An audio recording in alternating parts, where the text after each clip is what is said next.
Boris Johnson has been told to give up negotiating a finance deal with the European Union to instead concentrate on expanding Britain's influence throughout Asia. With one expert warning, the EU is in decline.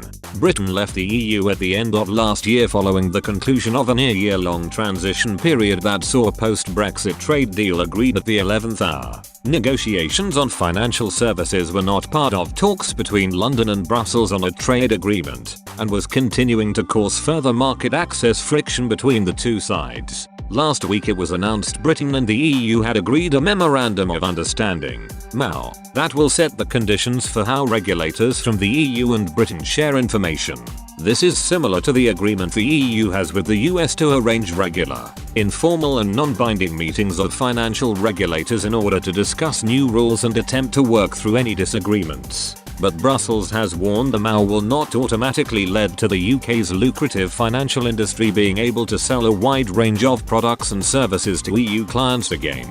Alan Sked, an international history professor at the London School of Economics, has advised Mr. Johnson to give up on the negotiations with the EU and focus on broadening Britain's horizons throughout the lucrative Asian markets. He tweeted, "The government should give up negotiating a financial deal with the EU and concentrate on expanding its influence in Asia. The EU is in decline.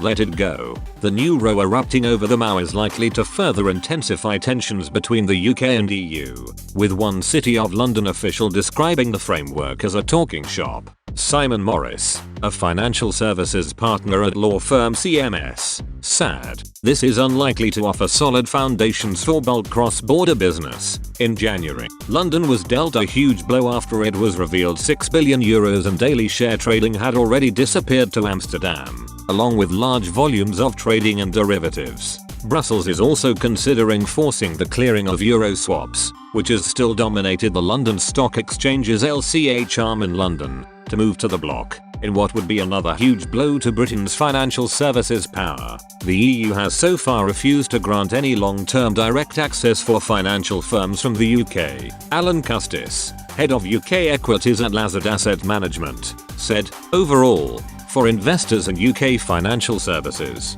a greater degree of cooperation between Europe and the UK can only be seen in a favourable light." However, he warned, "But it still feels as though the UK needs to continue to plough its own furrow in case there is a change of heart." Jonathan Hill, a former EU Financial Services Commissioner, urged Britain should not wait for access or equivalence to be granted, but instead concentrate on building London up to be more appealing to international investors. Daniel Pinto, chief executive of Stanhope Capital, also said, "Achieving a form of equivalence with the EU is essential, but it should not detract us from the real challenge, making London and other financial capitals in Europe more competitive relative to the fast-growing US and Asian markets."